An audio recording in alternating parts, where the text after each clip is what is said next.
चरक संहिता चिकित्सा स्थान आज हम यहाँ से शुरू करेंगे। चिकित्सा स्थान शुरू करने से पहले आपका माइंड सेट बिल्कुल ऐसा होना चाहिए कि चिकित्सा स्थान डिफ़िकल्ट है। चरक संहिता के सूत्र स्थान में आपने आयुर्वेद के बेसिक प्रिंसिपल पढ़े होंगे, उनको समझा होगा। लेकिन चिकित्सा स्थान में हर एक डिज़ीज़ की इटियोलॉजी, उसकी संप्राप्ति, उसके लक्षण, उसकी चिकित्सा, उसके उपद्रव, उसकी साध्य-असाध्यता और चिकित्सा में यूज़ होने वाले संशमन योग, ये सब हमने दोबारा से पढ़ने हैं। और उन संशमन योग में प्रयोग होने वाले द्रव्य, कितने द्रव्य हैं, वो संशमन योग कहाँ-कहाँ किसी अन्य व्याधि में भी यूज़ हो रहा है या उसका अनुपान क्या है या उसकी डोज़ क्या है। हर चीज़ हमें समझनी है और याद करनी है। हर एग्ज़ाम में एग्ज़ामिनर का माइंडसेट होता है कि बच्चे को चिकित्सा स्थान में ही फँसाया जाए, क्योंकि काफ़ी ब्रॉड है। जैसे मॉडर्न मेडिसिन में मेडिसिन काफ़ी बड़ा टॉपिक है या काफ़ी बड़ा सब्जेक्ट है, वैसे ही संहिता में हमें चिकित्सा स्थान जो है वो अपने दिमाग में ये लेके चलना है कि थोड़ा डिफ़िकल्ट है, तो इसको हम अच्छे से समझेंगे और अच्छे से लर्न करेंगे। तो चिकित्सा स्थान के प्रथम अध्याय में जो प्रथम अध्याय है वो है रसायन अध्याय, जिसके फर्दर 4 पाद हैं और पहले पाद का नाम है अभ्या आम्लकी रसायन पाद। अभ्या आम्लकी रसायन पाद में हम टोटल जो रसायन योग पढ़ेंगे, यानी टोटल जो फॉर्मूलेशन है रसायन की वो है 6। बुक के राइट साइड में टॉप टॉप पे आप लिखोगे टोटल जो रसायन योग है, पहले 4 पाद में जो टोटल रसायन के योग हैं वो है 64। आपसे डायरेक्ट क्वेश्चन भी पूछा जा सकता है कि चरक संहिता में रसायन अध्याय में कितने रसायन योग हैं, तो आंसर है 64। फिर इंडिविजुअल भी आपसे पूछा जा सकता है कि प्रथम पाद में या द्वितीय पाद में या तृतीय पाद या कर प्रचीतीय रसायन अध्याय में या अध्याय के पाद में कितने योग हैं। तो आपने यहाँ पर एक निमोनिक लिखना है आपका, APKA, आपका, और उसके सामने उन योग का रेशो लिखना है 6:37:16:4। आपका, अगर आप इसको डिकोड करोगे तो ए मतलब प्रथम पाद, दैट इज अभ्या आम्लकी रसायन पाद, जिसमें टोटल 6 रसायन योग है। पी मतलब प्राण कामीय रसायन पाद, जिसमें टोटल 37 योग है। के मतलब कर प्रचीतीय रसायन पाद, जिसमें टोटल 16 योग हैं। और फोर्थ पाद आयुर्वेद समुत्थानीय पाद, जिसमें टोटल 4 योग हैं। तो आपका, आपने इस निमोनिक को ध्यान में रखना है और इस रेशो को एज इट इज ही बार बार बोलना है। अगर आप 4-5 बार बोलोगे तो आपको ये याद हो जाएगा। 6:37:16:4, 6:37:16:4, ये आप बार बार बोलोगे तो आपको ये रेशो जो है वो याद हो जाएगा। आपको ये रेशो पूछा जा सकता है, टोटल नंबर ऑफ फॉर्मुलेशंस भी पूछा जा सकता है। अब हम आते हैं प्रथम पाद पे, जिसका नाम है अभ्या और आम्लकी रसायन पाद। शुरू करने से पहले हमने 2 चीजों पे ध्यान देना है, एक अभ्या और दूसरा आम्लक पे। दोनों जो हैं इस तरीके से, बिल्कुल सिंपल तरीके से हम इसको समझते हैं, अभ्या और आम्लक दोनों ही भाई बहन हैं। मतलब दोनों के जो गुण धर्म हैं वो लगभग सेम ही हैं। आप यहाँ पे एक फर्स्ट पॉइंट, जहां पे भी आपको स्पेस मिलता है इसी पेज पे ऐड करेंगे कि अभ्या वर्सेस आम्लक। अभ्या जो है वो बहन है और आम्लक जो है वो भाई है। इसको इस तरीके से ध्यान में रखेंगे। दोनों में ही सेम गुण है। एक इंपॉर्टेंट चीज ये है कि दोनों ही पंचरस हैं। पहला जो पॉइंट हमने ऐड करना है, दोनों ही पंचरस हैं। 6 रसों में से 5 रस दोनों में पाए जाते हैं, एक नहीं पाया जाता, वो है लवण रस। इंपॉर्टेंट पॉइंट है, आप यहां पे ऐड करेंगे कि लवण रस नहीं पाया जाता। एक डिफरेंस जो दोनों में है, जो सबसे मेजर डिफरेंस है, वो है कि अभ्या जो है वो उष्ण वीर्य है और आम्लक जो है वो शीत वीर्य है। तो अभ्या उष्ण वीर्य होते हुए आयुर्वेद में हम इसको एज ए लेग्जेटिव यूज करते हैं और आम्लक जो है वो एज ए पित्त शामक यूज होता है, क्योंकि ये शीत वीर्य होता है। तो इस तरीके से हमने अभ्या और आम्लकी दोनों की एक डायसेक्शन कर ली। 2-3 चीजें हमें यहां से क्लियर हो गई। अब आते हैं नेक्स्ट पॉइंट पे। अभ्या से ही हमने अब ध्यान में रखना है कि हरितकी जो है वो एक रसायन भी है। आचार्य शारंगधर का मत के अनुसार हमने यहाँ पे आप ऐड करोगे, शारंगधर मत अनुसार भी हरितकी रसायन है, और रसायन हरितकी के अलावा और भी रसायन आचार्य शारंगधर ने माने हैं। आप यहाँ पे एक निमोनिक ऐड करेंगे, हरि का गुरु गुग्गुल, हरि का गुरु गुग्गुल। आप इसको डिकोड करेंगे तो हरि मतलब हरितकी, ठीक है। गुरु के पहले शब्द गु से गुड़ुच्ची और रू से रुदंती, आप शब्द लिखेंगे रुदंती, ठीक है, गुड़ुच्ची और रुदंती। तो हरि का गुरु गुग्गुल। तो चार जो रसायन जो प्रधान रूप से आचार्य शारंगधर द्वारा माने गए हैं वो है हरितकी, पहला पॉइंट आप ऐड करेंगे हरितकी। सेकंड है गुड़ुच्ची, गुड़ुच्ची भी एक रसायन है। तीसरा है रुदंती और चौथा है गुग्गुल, गुग्गुल भी एक रसायन माना गया है। एक और पॉइंट आप यहां पे फिर से ऐड करेंगे, पॉइंट लिखेंगे ओडी इक्वल्स टू 23। आचार्य बागभट्ट मत अनुसार ओडी इक्वल्स टू 23। हमें सब आचार्यों का कुछ इंपॉर्टेंट पोर्शन जो इस चैप्टर से रिलेटेड है यहीं पे लिखना है, यहीं पे समझ के रखना है ताकि हम डिफ्रेंशिएट कर पाए। सो आचार्य बागभट्ट मत अनुसार ओडी इक्वल्स टू 23। इसका क्या मतलब है? ओ मतलब औषध, औषध मतलब ट्रीटमेंट, ठीक है। औषध का मतलब होता है ट्रीटमेंट। तो ट्रीटमेंट या औषध फर्दर दो टाइप का होता है, हम जानते हैं, एक है संशोधन और एक है संशमन।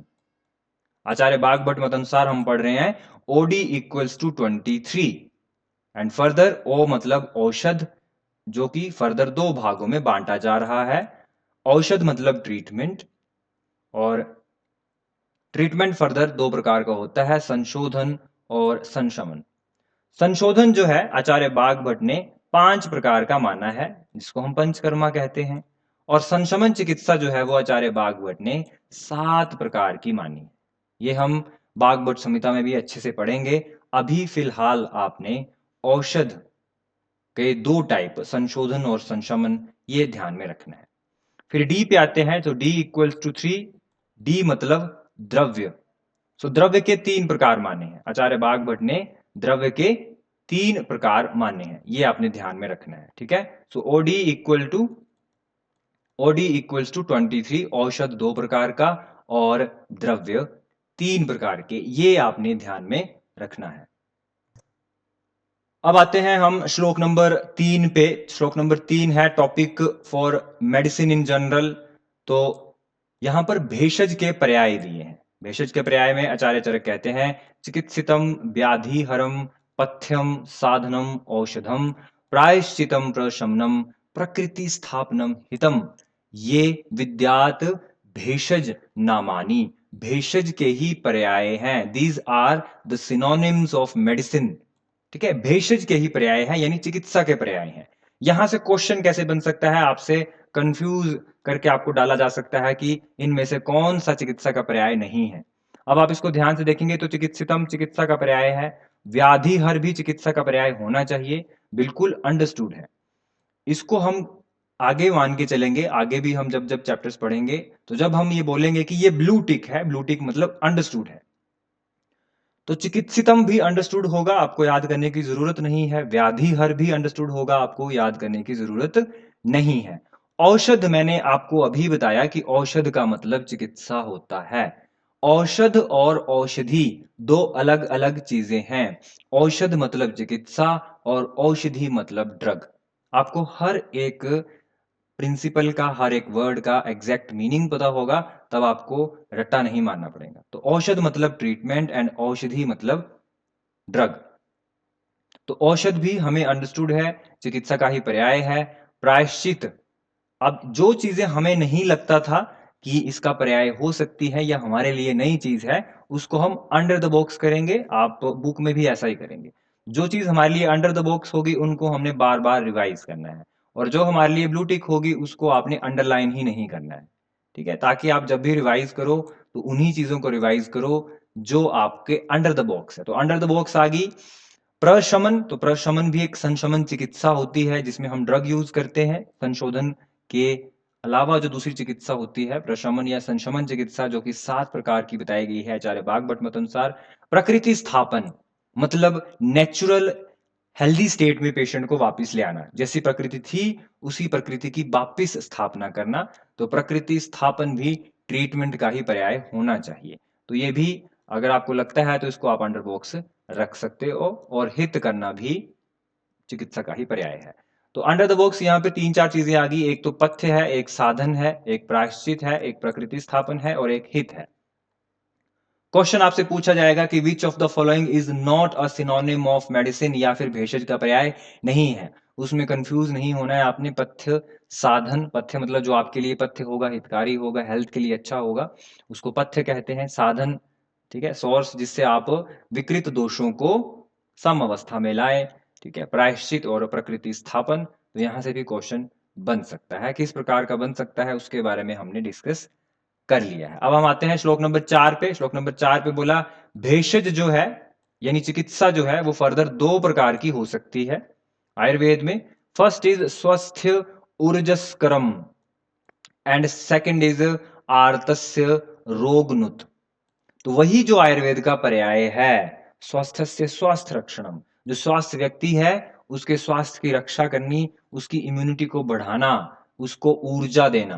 तो स्वास्थ्य, स्वास्थ्य पुरुष के इम्यूनिटी को बढ़ाने वाला, that is those drug which are immunity booster, है ना। तो दीज आर स्वास्थ्य ऊर्जस्करम। और कुछ ड्रग ऐसे होते हैं जो रोगी के रोग को दूर करते हैं। तो वही जो आयुर्वेद का पर्याय है, स्वस्थ से स्वस्थ रक्षणम आतुरस्य विकार प्रशमनम। तो ये दूसरा इसका टाइप हो गया। तो भेषज के फर्दर 2 प्रकार होते हैं, ठीक है। तो दोनों ही हमें बिल्कुल क्लियर हो गए। इसके विमर्श पे आते हैं हम। तो इसके विमर्श पे एक श्लोक आता है, हमने आगे पढ़ना है चैप्टर नंबर 26 सूत्र स्थान में भी हमने पढ़ा है। नाना औषधि भूतम जगति किंचित द्रव्यम उपलभ्यते, कि इस संसार में कोई भी ऐसा हर्बल या कोई भी ऐसा ड्रग नहीं है जो कि, कोई भी ऐसा द्रव्य नहीं है जो कि एज ए ड्रग ना यूज किया जाए। इसका भी कई बार रेफरेंस आपसे पूछ लेते हैं, चरक सूत्र 26 में भी है। इसके अलावा नीचे कहा गया है कि द्रव्य जो होता है वो प्रभाव भेद से 3 प्रकार का होता है। कौन कौन सा? किंचित दोष प्रशमनम, किंचित धातु प्रदूषणम, स्वस्थ मतम किंचित त्रिविधम द्रव्यम उच्यते। 3 प्रकार के द्रव्य हो सकते हैं। पहले ये कह दिया गया कि हर द्रव्य को आप एज ए ड्रग यूज कर सकते हो, इवन वी कैन यूज विष एज मेडिसिन। और उसके बाद कहा गया कि प्रभाव भेद से द्रव्य 3 प्रकार के होते हैं। कुछ ऐसे होते हैं जो दोषों को शांत करते हैं, कुछ ऐसे होते हैं जो धातुओं को प्रदूषित करते हैं, कुछ ऐसे होते हैं जो हमारे स्वास्थ्य को मेंटेन करते हैं, ठीक है। धातुओं को प्रदूषित करने वाले हो गए जैसे विष हो गया। तो यही मैंने आपको पहले भी लिखवा दिया, ओडी इक्वल टू 23, ठीक है। तो औषध जो होते हैं वो फर्दर 2 प्रकार के होते हैं, संशोधन और शमन, चिकित्सा के 2 प्रकार। और द्रव्य के 3 प्रकार, कौन कौन से?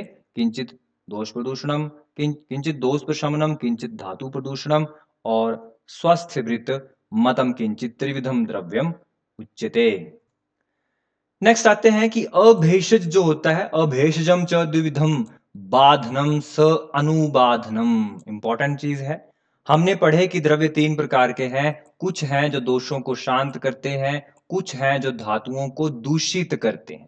धातुओं को दूषित करते हैं तो वो द्रव्य ही, लेकिन जब हम उनका अबव द जो हमारी मेडिसिनल डोज है, अगर हम उससे ज्यादा में यूज करते हैं तो वो हमारी धातुओं को दूषित करते हैं। तो वो है, वो एज ए मेडिसिन हम यूज नहीं कर सकते उस डोज में, तो उनको हम भेषज नहीं कहते हैं। जो भेषज नहीं है यानी जो हमारे लिए काम की नहीं है, उसको हम अभेषज कहते हैं, ठीक है, नॉन मेडिसिनल द्रव्य। सो अभेषज जो हमारे शरीर में बाधा पहुंचाते हैं, उसको हम फर्दर 2 भागों में डिवाइड कर देते हैं। वन इज बाधन एंड सेकंड इज अनुबाधन। अनु का मतलब होता है पश्चात, बाधन, बाधन मतलब ऐसे द्रव्य जो बाधा पहुंचाते हैं। तो बाधन वो हो गए जो इमीडिएट अटैक करते हैं, ठीक है। बाधन वो होते हैं जो इमीडिएट अटैक करते हैं, तत्कालीन, एक इमीडिएटली काम करते हैं। जैसे आपने विष ले लिया, तो तत्कालीन जो कष्ट देते हैं उन्हें हम बाधन कहते हैं। और जो अनुबाधन यानी बाद में धीरे धीरे क्यूमुलेटिव पॉइजन जिसको हम कहते हैं, धीरे धीरे जो एक्यूमुलेट हो जाते हैं और बाद में कष्ट देते हैं, उसको हम स अनुबाधन कहते हैं। बाधन का आप एग्जाम्पल लिख सकते हो, जैसे विष है, इमीडिएट अफेक्ट करता है और इमीडिएटली कष्ट देता है। और अनुबाधन का आप एग्जाम्पल लिख सकते हो, जैसे दूषी विष होता है, उसको हम अनुबाधन कहते हैं। श्लोक नंबर 5 और 6 पे आते हैं, तो आचार्य चरक कहते हैं, स्वस्थ्य ऊर्जस्करम यत तू तद वृश्यम तद रसायनम। This is again very important statement. ऐसा ड्रग जो स्वास्थ्य को ऊर्जस्कर करता है, यानी स्वास्थ्य को बूस्ट करता है, उसी को हम वृक्ष कहेंगे और उसी को हम रसायन कहेंगे। तो ओवरऑल अगर हम देखें, इस बात को समझें, तो जो ड्रग वृक्ष होता है, जो ड्रग रसायन होता है, वही हमारा इम्यूनिटी बूस्टर होता है। क्योंकि रसायन का मतलब हो गया सभी धातुओं को पोषित करना। फिर उसी को ही, जब सभी धातुएं अच्छे रूप से पोषित होगी तो शुक्र धातु भी अच्छे से बनेगी, तो वही ड्रग एज ए वृक्ष ड्रग यूज होगा। और वही ड्रग, क्योंकि सभी धातुओं का सार ओज माना गया है, तो वही ओज को बढ़ाता है, तो वही हमारा ओज वर्धक ड्रग ड्रग भी हो गया। नेक्स्ट श्लोक, श्लोक नंबर 6 में बोला, प्रायः प्रायेण रोगाणाम द्वितीय प्रशमने मतम। जो द्वितीय औषधि आपको कही गई, पहले तो क्या कही गई, स्वास्थ्य ऊर्जस्करम, ऐसा ड्रग जो स्वास्थ्य को बढ़ाता है, उसको बूस्ट करता है, दैट इज इम्यूनिटी बूस्टर। और द्वितीय ड्रग जो माना गया, वो बोला गया आर्तस्य रोगनुत, ऐसे ड्रग्स जो बीमारी को ठीक करते हैं। यहां पर प्राय शब्द जो है वो दोनों के लिए कहा गया है, उभयकृत। क्या मीनिंग है इस लाइन का, कि जो रसायन और बाजीकरण हमने बात की, वो हमारे पास स्वास्थ्य ऊर्जस्कर ड्रग भी है तथा आर्तस्य रोगनुत भी है। यानी आप रसायन और बाजीकरण ड्रग को दोनों तरीके से यूज कर सकते हैं। वो इम्यूनिटी बूस्टर भी है। आप एग्जाम्पल ले लो, अश्वगंधा एक ड्रग है, उसको आप एज ए रसायन या बाजीकरण ड्रग भी दे सकते हो, किसी हेल्दी पेशेंट को भी दे सकते हो, और उसको एज ए ड्रग दे सकते हो जहां पर हमें ट्रीटमेंट की जरूरत है। ठीक है, तो हमने ये बिल्कुल समझ के रखना है कि जो रसायन और बाजीकरण जो ड्रग है, वो दोनों ही काम करते हैं। इसमें आपने बिल्कुल भी कंफ्यूज नहीं होना है। श्लोक नंबर 7 और 8 पे आते हैं, रसायन के क्या गुण हैं, ऐसे कौन से ड्रग है जिनको हम रसायन मानेंगे, और किसी रसायन औषधि का सेवन करने से क्या क्या लाभ मिलते हैं। तो कहा गया है कि दीर्घम आयु, स्मृति मेधाम, आरोग्यम, तरुणम वयः। सबसे पहले तो क्योंकि हमारी इम्यूनिटी बढ़ेगी, तो आयु भी हमारी बढ़ेगी। तो दीर्घम आयु अंडरस्टूड है, ब्लोटिक है। स्मृति और मेधा ये भी बढ़ेगी, मेंटली हम बिल्कुल हेल्दी हो जाएंगे, स्मृति मेधा। आरोग्य है, तरुण वय, बिल्कुल यंग हम फील करते हैं, फॉर एग्जाम्पल च्यवनप्राश अबले। प्रभा वर्ण स्वर औदार्यम, देह इंद्रिय बल परम। शरीर की प्रभा, स्वर, देह और इंद्रियों का बल भी बढ़ेगा, यानी हम मेंटली और फिजिकली हेल्दी हो जाएंगे रसायन का सेवन करने से। वाक सिद्धिम, अब ये जो है इंपॉर्टेंट पॉइंट है, इसको आप अंडरलाइन करेंगे। वाक सिद्धिम प्रणति कांतिम लभते न रसायनात्।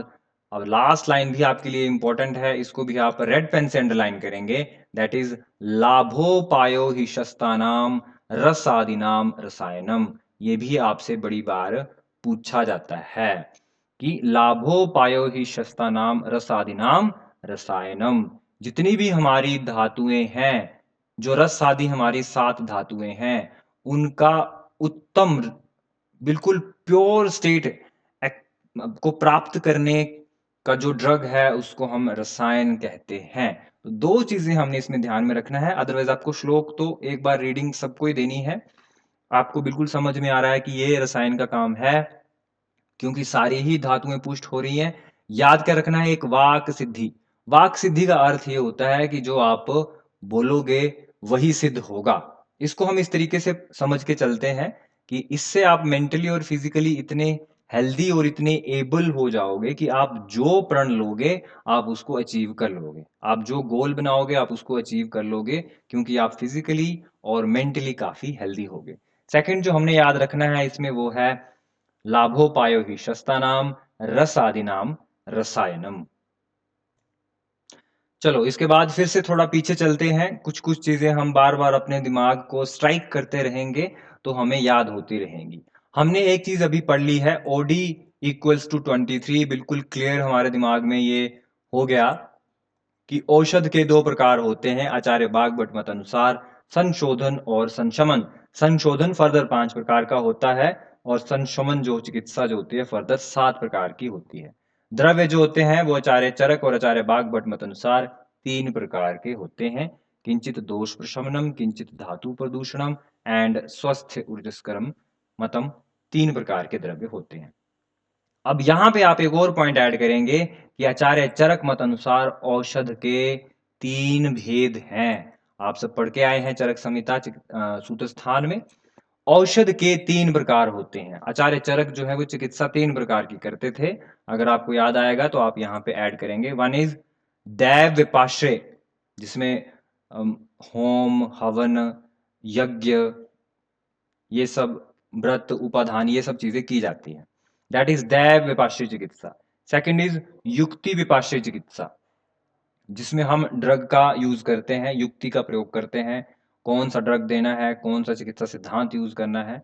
एंड थर्ड इज सत्वाजयी चिकित्सा, जो कि मानसिक व्याधियों में यूज होती है।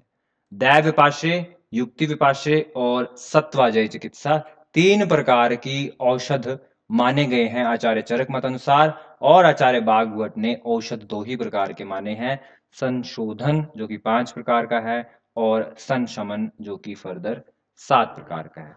रसायन के बाद अब हम आते हैं वाजीकरण पे। तो वाजीकरण के लिए आचार्य चरक कहते हैं अपत्यथ संतान करम यत सद्य संप्रहर्षणम। पहली चीज जो आप अंडरलाइन करोगे, वाजीकरण मतलब एफ्रोडिएसिक ड्रग, कोई भी ऐसा ड्रग जिससे आपको सेक्सुअली हर्ष उत्पन्न हो। सद्य संप्रहर्षणम, हर्ष उत्पन्न हो जाए एकदम से ही, वो कौन सा ड्रग होगा? वृक्ष होगा या वाजीकरण। वाजी वा अति बलो येन यात्य अप्रतिहत स्त्री, ठीक है, जिस ड्रग का सेवन करने से मनुष्य अप्रतिहत वेग से, वाजी मतलब घोड़े के समान मैथुन शक्ति में समर्थ होता है। तो ये सब आपको श्लोक नंबर 9 जो है उसको याद करने की जरूरत नहीं है, अंडरस्टूड है। अगर आपसे क्वेश्चन पूछा जाएगा कि ये किस ड्रग की क्वालिटीज हैं, तो ऑब्वियसली ये वाजीकरण ड्रग की ही क्वालिटीज है। भवती अति प्रिय स्त्री नाम येन येन उपचीयते, इसके प्रयोग से स्त्रियों, इसका प्रयोग जो भी मनुष्य करता है वो स्त्रियों के लिए बड़ा प्रिय होता है। जीर्यतो अप्य क्षयम शुक्रम फलवद्येन दृश्यते, इसका सेवन करने से जीर्ण होने पर भी यानी बुढ़ापा आने पर भी शुक्र का क्षय नहीं होता है। अब इसमें एक आपने जो अंडरलाइन करनी है पॉइंट, वो ये वाली लाइन है, प्रभूत शाख शाखीव येन चैत्यो यथा महान। ये रेफरेंस के लिए पूछा जा चुका है, ये रिपीट हो सकता है, आपसे ये प्रश्न पूछा जाएगा। प्रभूत शाख शाखीव येन चैत्यो यथा महान, जैसे पुराने समय में एक ऐसा पेड़ जिसकी बहुत सारी शाखाएं हैं, वो एक चैत्य है, यानी एक गांव में एक बड़ा सा पीपल का पेड़ होता है। हम हमारे सबके गांव में एक बड़ा सा पीपल पेड़ है, सबने देखा होगा। और वो बड़ा महान पेड़, वहां पर भूत प्रेत का निवास माना जाता है, देवी देवता का निवास माना जाता है। तो नॉर्मली वो गांव में बहुत फेमस होता है। तो क्वेश्चन ये पूछा गया है, क्वेश्चन ये पूछा गया था कि प्रभूत शाख शाखी येन चैत्य यथा महान, this reference is related with what? तो यहां पर थोड़ा कंफ्यूजन हो सकता है कि उस वृक्ष को, उसकी वृक्ष की बहुत सारी शाखाएं हैं, तो शाखाएं मतलब बहुत सारे बच्चे होना। अब पुराने जमाने में जब आयुर्वेद उत्पन्न हुआ था, जब आयुर्वेद शुरू हुआ था, उस टाइम पे वो लोग बड़े महान माने जाते थे जिनकी ज्यादा बच्चे होते थे। आज के जमाने में ऐसा नहीं है, लेकिन उस समय पे उन लोगों की पूजा की जाती थी। भवत्यत्यर्यो बहुमत प्रजान सुब्रहु प्रज संतान मूलम येनेह प्रत्य च अन्यतम अनुशते यश श्रियम बलम पुष्टिम वाजीकरणम मेव च तत्। तो इंपॉर्टेंट चीज ये है कि मृत्यु के बाद भी वह व्यक्ति संतान मूलक अनंत सुख को प्राप्त करता है। तो पहले के टाइम पे संतान जो थी वो सुख, क्योंकि बच्चे जो थे वो बहुत अपने पेरेंट्स की रिस्पेक्ट करते थे, तो एक सुख माना जाता था कि जिसके बहुत सारे बच्चे हैं वो बहुत सुखपूर्वक जीवन व्यतीत करेगा। और इन ड्रग्स का सेवन करने से पेशेंट को यश श्री बल इनकी पुष्टि होगी। तो इस पूरे श्लोक 9 से लेकर 12 तक में ये वाली इंपॉर्टेंट लाइन है, प्रभूत शाख शाखीव येन चैत्यो यथा महान, और प्रजानाम सुबहु प्रज, दिस इज ड्यू टू वाजीकरण ड्रग। अब नेक्स्ट पॉइंट पे आते हैं, श्लोक नंबर 15।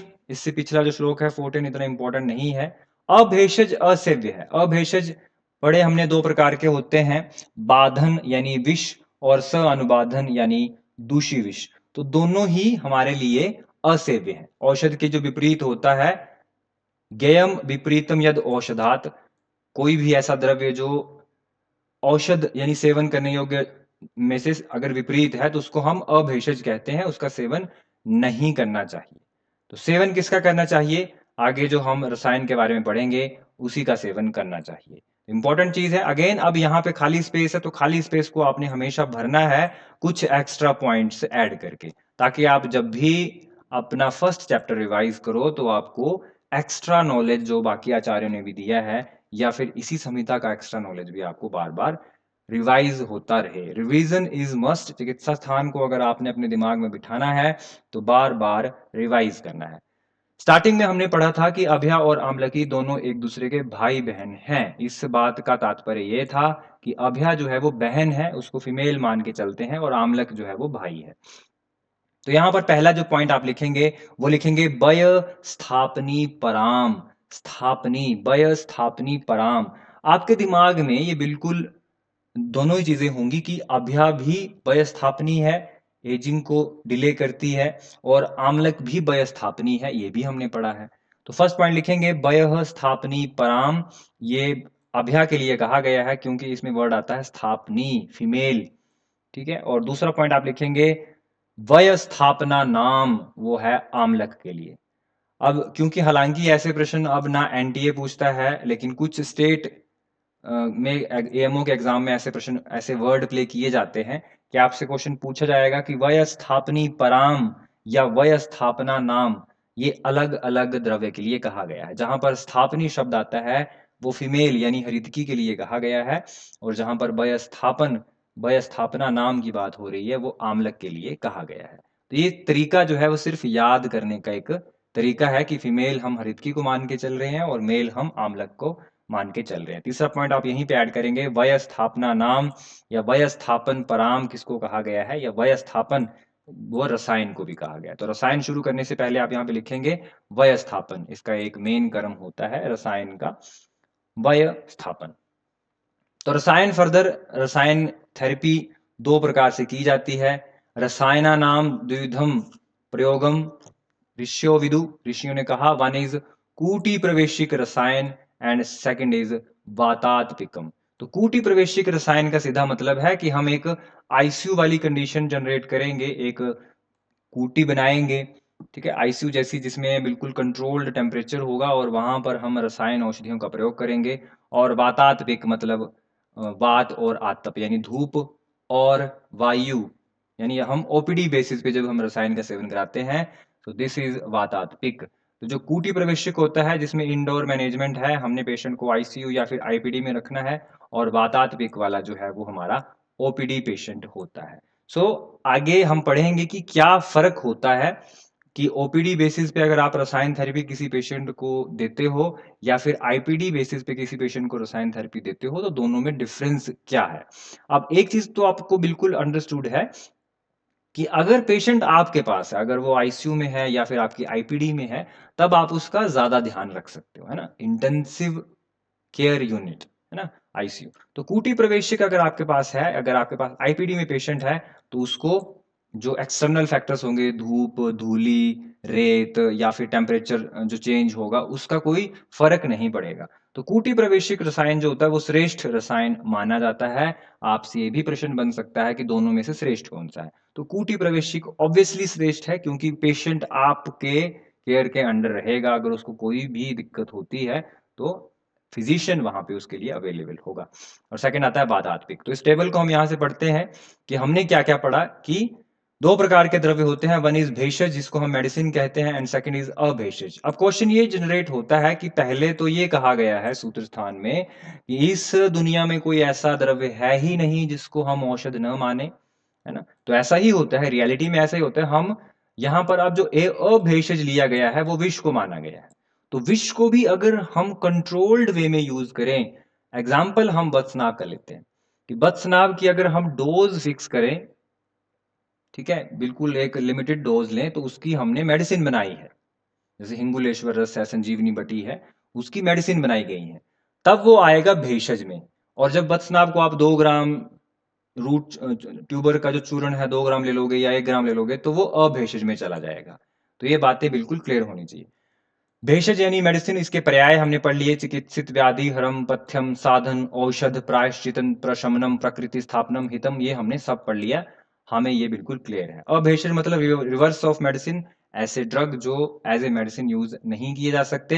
दो ही प्रकार के होते हैं, बाधन और अनुबाधन। बाधन का मतलब इमीडिएट इफेक्ट करते हैं, एक्यूट नेचर के होते हैं। आप यहाँ पे एग्जाम्पल भी लिख सकते हो, बथनाव लिख सकते हो, ऑर्गेनोफॉस्फेट्स लिख सकते हो, वो सब हो गए हमारे एज ए बाधन या फिर पॉइजन। अनुबाधन का मतलब जिनका रिमोट इफेक्ट होता है, क्रॉनिक नेचर के होते हैं, जैसे दूषी विष, ये हमारा क्रॉनिक नेचर का होता है। फर्दर आते हैं तो भेषज दो प्रकार के होते हैं, वन इज स्वास्थ्य ऊर्जस्करम यानी प्रिवेंटिव थेरेपी जो कि हेल्दी पेशेंट पे यूज होती है, and second is curative therapy जो कि डिजीज पेशेंट को ठीक करता है। फर्दर जो स्वस्थ से ऊर्जस्कर होते हैं वो द्रव्य दो होते हैं, रसायन और वाजीकरण। रसायन वही है रेजुविनेशन थेरेपी जो कि जीरियाट्रिक्स में यूज की जाती है। रेजुविनेशन थेरेपी, जरा को रोका जाता है, बुढ़ापे को रोका जाता है। एंड सेकंड इज जो कि वृक्ष है जिसमें सेक्सुअल इम्पोटेंसी या फिर सेक्सुअल पावर को बढ़ाया जाता है। ये हमने अब तक पढ़ा है। श्लोक नंबर 17 से लेकर 20 तक आते हैं कि कैसे हम अपना आईसीयू या फिर आईपीडी बनाएंगे स्पेशली फॉर रसायन थेरेपी। पहले हम इसको हिंदी में पढ़ते हैं ताकि आपको बिल्कुल दिमाग में पहले छप जाए, और फिर आएंगे हम डाइसेक्शन करने पे। डाइसेक्शन करेंगे श्लोक नंबर 17 से लेकर 20 तक की, यहां से पूछा क्या जा सकता है। सबसे पहले बोला कि कूटी प्रवेशिक रसायन की जो विधि है उसमें क्या कहा कि जिस स्थान पर पुण्य करने वाले राजा, ब्राह्मण, क्षत्रिय, वैश्य, जो अच्छी जगह है, जो पवित्र स्थान है, जो बिल्कुल हेल्दी प्लेस है, उसमें हम क्या करेंगे, ऐसे नगर में पूर्व या फिर उत्तर दिशा में। सबसे पहली चीज जो हमें हमसे पूछी जा सकती है, जो क्वेश्चन बन सकता है, दिशि पूर्वस्य उत्तरस्य वा। आयुर्वेद में लगभग हर जगह ही जहां पर अच्छी चीज करने को कहा गया है, अगर आपको फार्मेसी बनाने को कहा गया है, हॉस्पिटल बनाने का जहां पे वर्णन है, उन सब में दिशा जो है वो पूर्व या फिर उत्तर ही उत्तम मानी गई है। जिस कूटी का विस्तार, उच्छेद और लंबाई पर्याप्त हो, कूटी त्रिगर्भा और सूक्ष्म लोचन हो। इंपॉर्टेंट पॉइंट आती है, त्रिगर्भा यानी उसके फर्दर 3 गर्भ होने चाहिए, ठीक है, यानी रूम के अंदर रूम होना चाहिए, इसके अंदर एक और, एक सबसे बाहर बड़ा रूम, फिर उसके अंदर एक और छोटा रूम, और उसके अंदर एक और छोटा रूम, त्रिगर्भा जिसमें 3 गर्भ हो। आप एंट्री करो तो फर्स्ट रूम आए, उसके अंदर एक और रूम आए, और सबसे अंदर आईसीयू आए। आपके हॉस्पिटल में जब आप एंटर करोगे तो पहले जनरल वार्ड आए, फिर अंदर प्राइवेट वार्ड आए, और सबसे अंदर आईसीयू वार्ड आए, और उस आईसीयू में पेशेंट को रखा जाए। इस तरीके से हम याद रखेंगे। तो पहली चीज तो है त्रिगर्भा, कि त्रिगर्भा होनी चाहिए, इंपॉर्टेंट चीज आती है। सेकंड इज सूक्ष्म लोचनम। लोचन मतलब जो खिड़कियां होती हैं वो बिल्कुल सूक्ष्म होनी चाहिए, छोटे छोटी, ठीक है, ताकि आईसीयू वाली कंडीशन मेंटेन हो। अब उस टाइम पे एसी तो थे नहीं, तो हवा के लिए सूक्ष्म लोचन, याद रखेंगे ये शब्द, सूक्ष्म लोचन। घन भी अति मृत्यु सुखा नाम सुस्पृष्टा मनसह प्रिया नाम। दीवार जो होनी चाहिए कूटी की वो बहुत मोटी हो, हर ऋतु में नॉर्मल रूम टेम्परेचर मेंटेन हो, ठीक है, जितने आपको वो प्रिय होनी चाहिए, आपके पेशेंट को भी वहां पे रह के अच्छा लगना चाहिए, और वहां पर कोई शब्द आदि प्रवेश ना करता हो, कोई शोर नहीं आता हो, स्त्री जन उसमें प्रेजेंट ना हो, यानी ऑपोजिट सेक्स उसमें नहीं होना चाहिए। आप रसायन थेरेपी किस लिए कर रहे हो, अपनी धातुओं के क्षय को रोकने के लिए, तो उसमें ऑपोजिट सेक्स या फिर सेक्सुअल कुछ भी वहां पे नहीं होना चाहिए, क्योंकि आपने धातुओं की रक्षा करनी है। मन के अनुकूल आवश्यकता के अनुसार सभी वहां पे सामग्रियां होनी चाहिए, हमेशा वहां पे डॉक्टर होना चाहिए, मेडिसिन होनी चाहिए, ब्राह्मण वर्गों से युक्त होनी चाहिए, ऐसी कूटी का निर्माण करेंगे। तो अब श्लोक नंबर 17 से 20 तक अगर हम जाएं तो क्वेश्चन दो ही पूछे जा सकते हैं। एक आपसे दिशा पूछी जा सकती है और एक आपसे गर्भ पूछे जा सकते हैं कि इसमें सूक्ष्म लोचन कहा गया है कि बिल्कुल वेंटिलेशन जो है वो छोटे छोटे पोर से वेंटिलेशन आनी चाहिए। आपकी जो आईसीयू है वहां पे छोटे छोटे वेंटिलेशन वाले छिद्र होने चाहिए। तो सूक्ष्म लोचन हम इसमें बिल्कुल ध्यान में रखेंगे। फिर कूटी में प्रवेश कैसे करेंगे? आप अब आपके हॉस्पिटल में आईसीयू बन गया है रसायन थेरेपी के लिए, तो प्रवेश कैसे कराएंगे? बोला उदगयने शुक्ले तिथि नक्षत्र पूजिते। सबसे पहली चीज उदगयन काल, यानी कि जब उत्तरायण की बात करी गई है, इसमें रसायन के लिए उत्तरायण काल कहा गया है, जो हमारी 6 ऋतुओं का पहला आरंभ काल होता है। उत्तरायण, जिसमें सूर्य उत्तर दिशा की ओर होता है, और शुक्ल पक्ष और उत्तम नक्षत्र में ही हमने प्रवेश कराना है। धृति स्मृति और बल को धारण करके श्रद्धा पूर्वक रज और तम इन मानसिक दोषों को दूर करके, हमारी पेशेंट की इच्छा ये होनी चाहिए कि हमने हेल्दी बनना है, तो इससे पेशेंट को हमने कूटी में प्रवेश कराना है। तो यहां से क्या क्वेश्चन बन सकता है? इस पूरे ही डायसेक्शन में क्वेश्चन सिर्फ यही बन सकता है कि किस पक्ष में इसको पेशेंट को हमने कूटी में प्रवेश कराना है। तो उदगयन यानी उत्तरायण में और शुक्ल पक्ष में उत्तम नक्षत्र में प्रवेश कराने को कहा। इसके अलावा यहां से कोई प्रश्न नहीं बनता।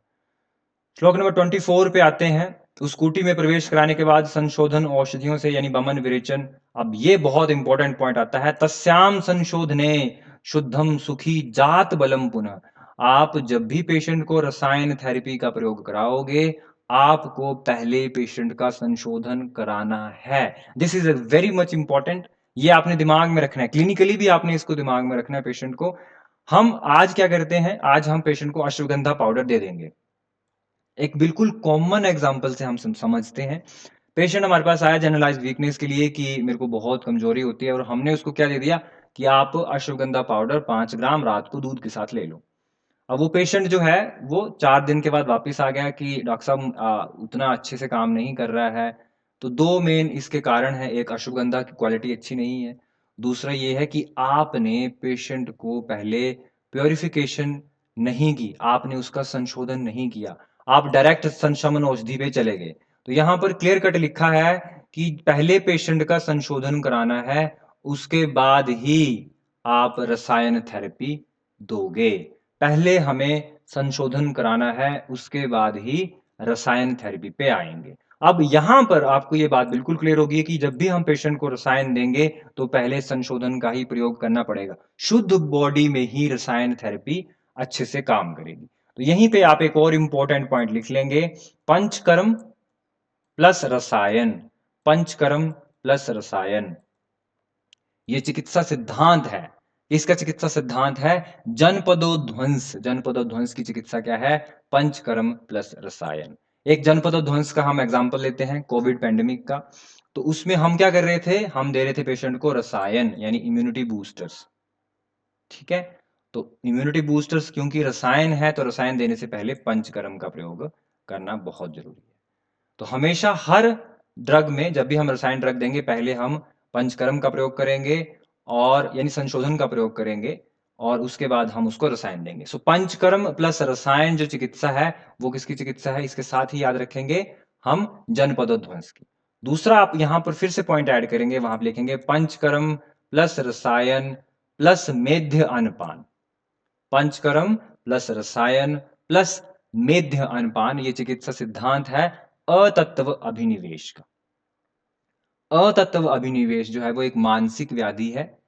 तो मानसिक व्याधि को ठीक करने के लिए पहले शारीरिक शोधन यानी पंचकर्म, फिर उसके बाद रसायन शारीरिक दोषों को कंट्रोल करने के लिए और सभी धातुओं को पुष्ट करने के लिए, और उसके बाद क्योंकि मानसिक व्याधि है तो मेध्य अनपान या फिर मेध्य औषधियों का प्रयोग किया जाएगा। तो संशोधन करने के लिए आचार्य चरक ने कहा कि आप सबसे पहले पेशेंट को संशोधन कराएंगे, संशोधन होने के बाद जब पेशेंट पुनः बलवान हो जाए तब हम रसायन का सेवन करेंगे। ये भी हमारे लिए अब अंडरस्टूड है। श्लोक नंबर 25 से लेकर 28 के डायसेक्शन पे आते हैं। संशोधन के लिए आचार्य चरक ने कुछ एग्जाम्पल यहां पर दिए हैं। ये श्लोक आपने एज इट इज इसको ऐसे ध्यान में रखना है, लर्न करने की जरूरत नहीं है। हरितकी नाम चूर्णानी सैंधव आम्लके गुड़म। संशोधन थेरेपी देने के लिए हम क्या करेंगे, सबसे पहले पेशेंट को हरितकी चूर्ण दे सकते हैं, सैंधव लवण दे सकते हैं, आम्लक दे सकते हैं और गुड़ दे सकते हैं। बचा बिडंग रजनी पिपली विश्व भेषजम, कुछ कुछ चीजों से हम इस श्लोक को थोड़ा डाइसेक्शन करते हैं। देखो हमने हर चीज की डाइसेक्शन करनी है, बहुत सारा नॉलेज एक साथ इकट्ठा करना है, तभी हम चिकित्सा स्थान को समझ पाएंगे। तो हरितकी तो है ही संशोधन करने के लिए उष्णवीर्य होती है, आम्लकी भी संशोधन करने के लिए यूज होती है, दोनों ही त्रिफला के मेन कंटेंट है।